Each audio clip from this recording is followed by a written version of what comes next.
I just want to start by giving a bit of context, which many of you will be familiar with, but let's just start there. So for many years, as we all know, the ESFA have been writing to academy chairs asking for justification and rationale on executive pay. And when those letters arrive, the chair has to produce very lengthy responses justifying the salaries awarded to their leaders. And despite those lengthy responses, the trust can still be named and shamed by the ESFA, and press attention duly follows. And it's a very frustrating and upsetting situation for the leaders and the board.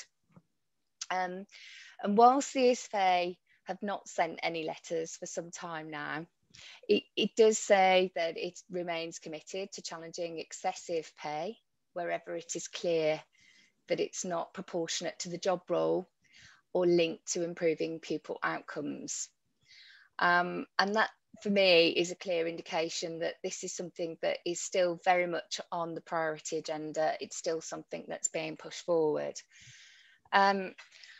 So in order to find a way through the regulators' expectations, boards have found different ways to determine the salary level for their executives. The handbook, the Academy's Financial Handbook, or the Academy Trust Handbook, as it's soon to be named, calls for a robust and evidence-based process. And there are a number of guiding statements at paragraphs 2.3 and 2.31 of the handbook specifically. But what that actually means in practice, without any robust salary survey for the sector, can be quite tricky.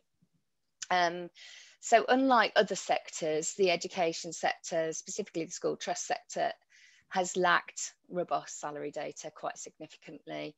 And in my experience, having worked with around about 35 different trusts now in supporting with executive pay setting, boards have either gathered together their own salary data from various sources, by contacts in trusts that they're familiar with, or some other means. Sometimes it's a Google search for job adverts that have been posted, really sort of scraping the bottom of the barrel to get some form of data. Some boards do use salary survey data to determine the salary level by working out what the market expectation is for an executive role in a trust like theirs, and they'll gather that data from various sources, whether it's the charities sector, the public sector, and they'll do their best to try and get together salary data so that they can work out what the market expectation is for CEO, for COO, and roles such as that. But it becomes difficult when you're looking at educational roles above head teacher, so director of school improvement, director of education. Unless you have a really good, credible source that's got lots of participants in it, the data can be quite limited and it can get quite tricky. Other boards, will simply just have a discussion and decide what they think is appropriate each year. In terms of gathering your own data, I think for benchmarking, I think that can lead to, in my experience, the comparison of pay trust to trust. So boards and leaders can become fixated on the different trusts that are being used in that salary data set. So, the board will be comparing the pay earned by another CEO in a different trust, and there's a real danger in placing too much emphasis on that salary when you don't actually know how robust or evidence-based the process was that determined it. In effect, the board is relying on another board's process and decision-making, which could be flawed. So for this reason, in my view, it's incredibly important to have anonymous data so that discussion is based on market expectation and we don't get fixated on the nuance and the difference trust to trust. It's important to know pupil numbers and size, geographic location and things like that. And certainly you may want to go away and look at the level of challenge that exists within the trust, but going to those levels trust to trust, and then relying on the salary that trust has set can be quite tricky.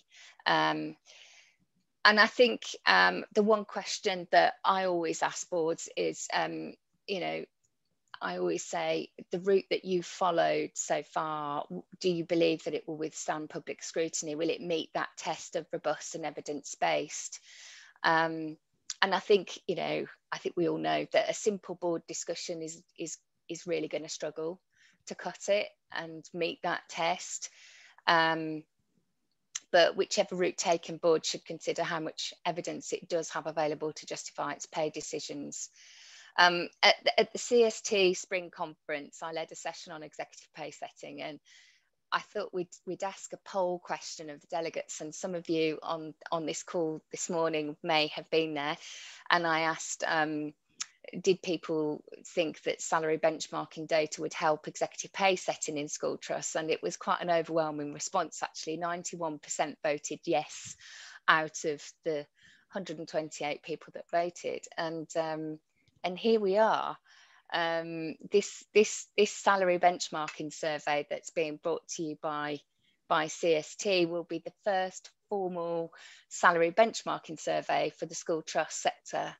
And I'm confident that this survey will give boards the information needed to have good conversations about executive pay, make robust and evidence-based decisions, and it will help to manage expectations for those leaders in the sector who want to be rewarded fairly for the work that they do without being called out by the regulator for perceived excessive pay. If there's a good bank of data that supports and underpins your pay decisions, it's, that rationale and justification is really strong. And I'm a chair. So as a chair myself, I'm delighted that we finally are having a salary survey that can assist my board to perform great governance when it comes to executive pay. It enables me to kind of rest easy knowing that, we've got good, credible data from a large number of trusts in the sector that we can really hang our hat off and make some good, strong decisions on. So I think for me, it's about providing boards with the information and a basis for really great discussions. And what will come out of those great discussions is good governance and good decisions, and ultimately the rationale that's needed, that the sector needs and the regulator needs. So yeah, I'm absolutely delighted to be supporting this piece of work with CST and XpertHR, and I will be here for questions, but happy to talk about my own experiences if those are interested, and the advisory work that I've also done.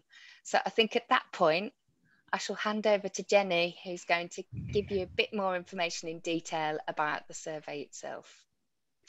Thank you very much, Emma, for setting the scene for me so nicely.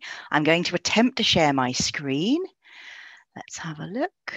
Now then, can you all see my screen? Yep, brilliant. Thank you very much. So my name is Jenny Jacobson, and as Caris introduced me, I am the survey manager here at XpertHR, and Sendex is our primary salary survey product. We at XpertHR are delighted to be involved in this exciting initiative, and I'm here today to talk to you about the process of participating in the survey and to give you quite a practical guide on completing the salary survey questionnaire. Sorry, I'm just struggling to move my slide on. Give me a second. Here we go. Sorry about that. So today I'd like to give a brief overview of the survey process and how it works. I'll then talk you through how to access the questionnaire itself before taking you through the questionnaire completion step by step. I'll highlight some of the things we can do to help this process as easy as possible. including an automated job matching tool, which can reduce the amount of time it takes for you to submit your data. And then I will give you a brief overview of the main survey outputs. So let's start with a quick overview of the survey process. Many of you have already taken the first step and have contacted us to express an interest in taking part in the survey. For those that haven't, there's no deadline for expressing an interest, and we'll continue to issue questionnaires to interested parties right up until the last possible moment before we close the survey in September. Once we receive your expression of interest, we will set you up on our system, which enables access to our secure file transfer site. And we'll use this site to securely exchange salary survey information in confidence. In order to get you set up, we will issue you with a link to our terms and conditions via email. This involves no obligation whatsoever to take part or to commit to any subscription product. While it is classed as an order, it has a value of 0. So this is purely a mechanism for you to be able to agree to our terms and conditions of data processing. And without this, we cannot legally collect and process your data. And I do want to really stress here that even if you accept the terms and conditions, you're not obliged to participate if you decide not to at any point in the process. However, assuming you do, once you've accepted our terms and conditions and have been set up on our system, we'll issue you with a blank questionnaire to collect your executive pay data. I'm going to take you through the questionnaire in more detail very shortly. The questionnaire will be available via our online data transfer portal, but has already been emailed out to many of you already. Now, email is rarely used for exchanging information, but as the questionnaires are currently blank, and it is taking us quite a while to get some of you set up on our system due to the overwhelming response to the initial marketing, then there's no data security risk currently because they're currently blank. So just to help some of you get a little bit ahead, we have issued some blank questionnaires via email. We ask you to complete the questionnaire and to upload it back to us using the secure site. So we cannot accept completed questionnaires back via email because at that point they are no longer blank. We will gather in your data, process it and run some validation checks to ensure data integrity. And we may come back to you briefly if we have any queries. So for example, if any of your data appears to be out of sync, either with the rest of your data or with the market in general. Here we're also looking to eliminate any potential input errors and to ensure consistency in job matching. And I'll touch on job matching again a little later on. Headline findings will be issued to all survey participants free of charge in October. Now, we carefully control all data shown, and all published data is aggregate and fully anonymised with minimum reporting thresholds in place to assure that no data published can be attributed to the contributing organisation or any individual employee. At this stage, anyone who wishes to access more in-depth benchmark data will have the option to subscribe to our Sendex platform at a greatly reduced rate. At no stage is there any commitment to subscribe or obligation. And a further webinar will be held later on, probably around October time, to showcase the Sendex system in detail for anyone who is interested in accessing it. Or I'd be happy to take you through the site individually if this is of interest to anyone. So let's talk through how to access your questionnaire. The questionnaire you'll need to submit data to us is available from the secure file transfer part of our website.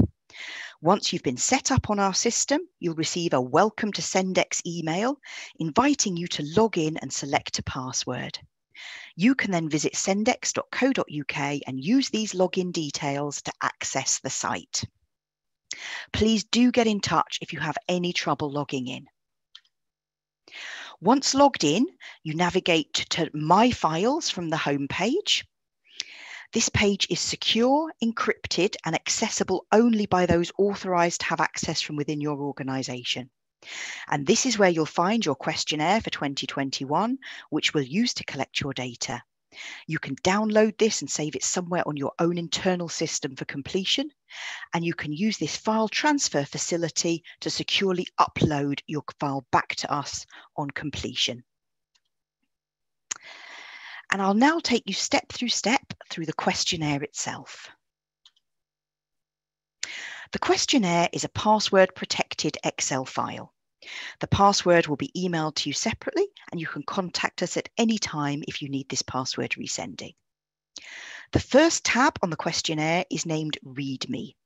This contains some useful information on completing the questionnaire, as well as guidance to where you can go for help and support, and a link to the completion instructions, which are really important and which will guide you through the completion process.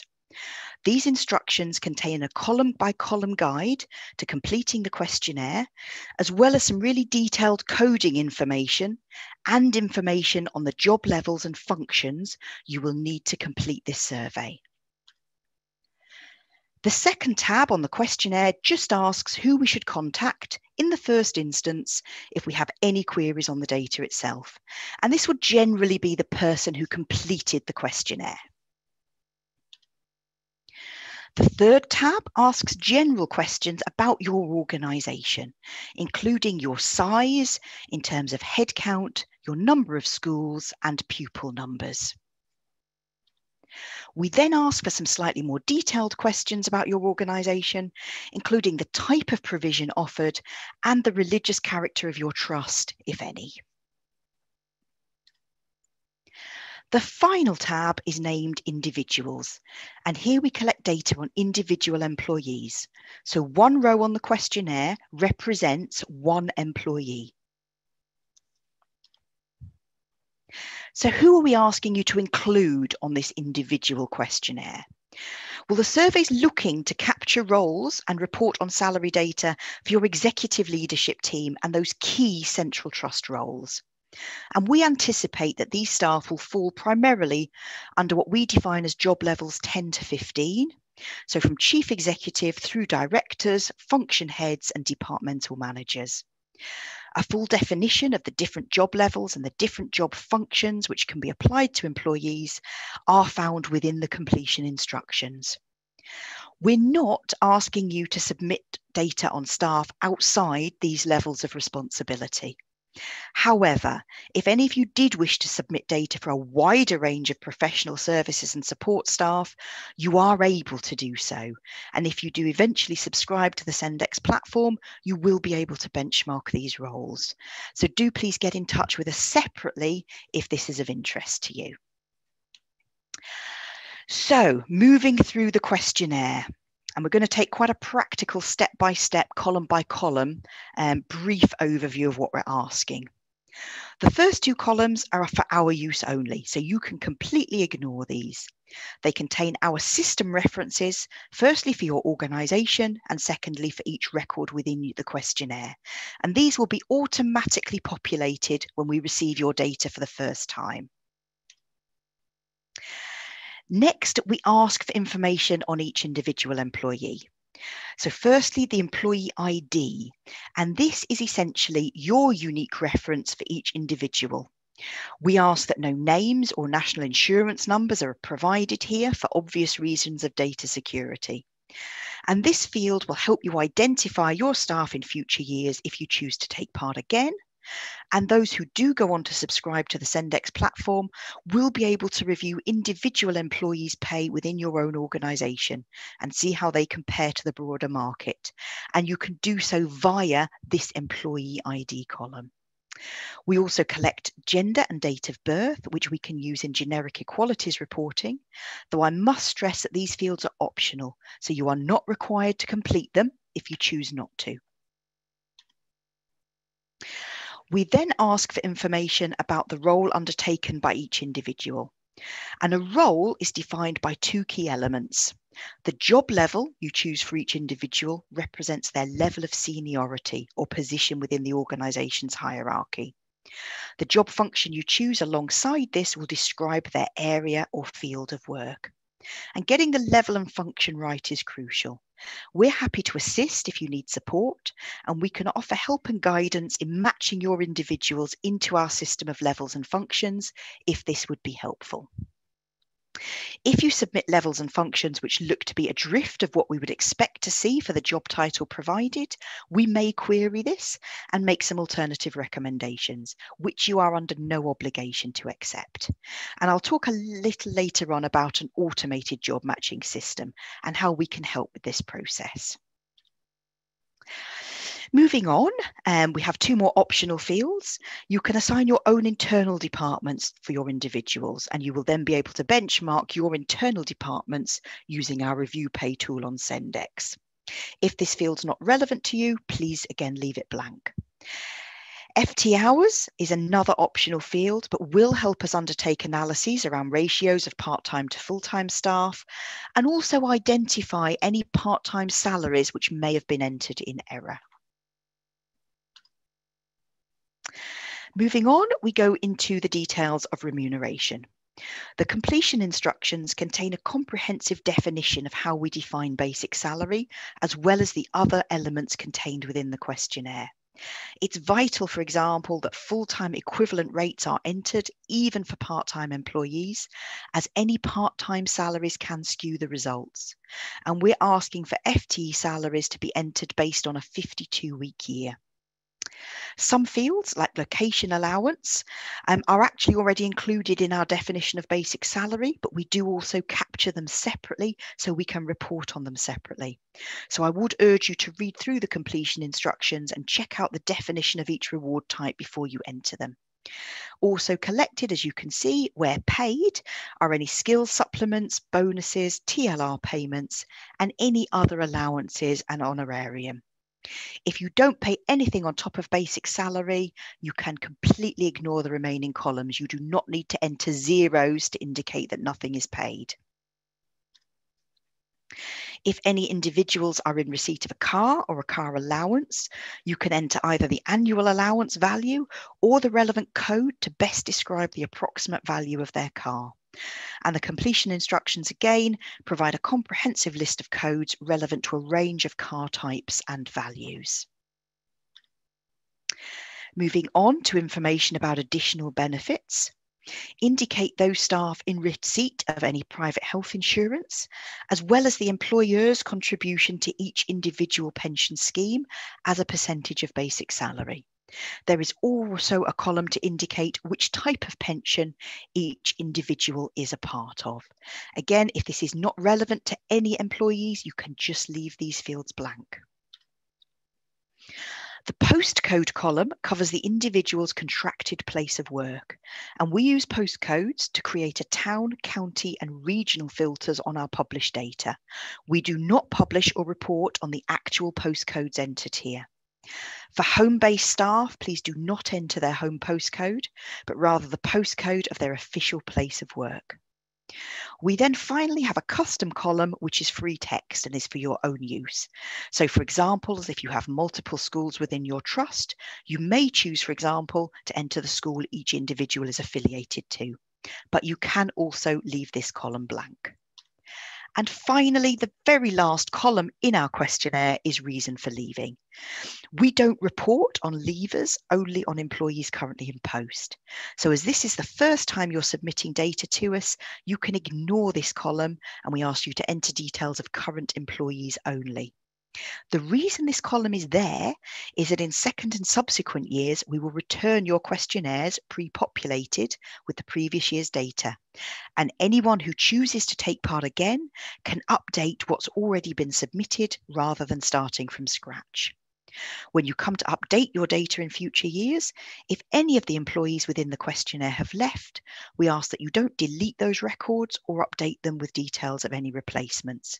Instead, you will use this column to notify us that they've left and enter any new starters as new records. As I mentioned earlier, we offer help and support during the participation process. Now, often the most time-consuming aspect of participation is matching your employees into our system of levels and functions. We do have an automated system which can help with this.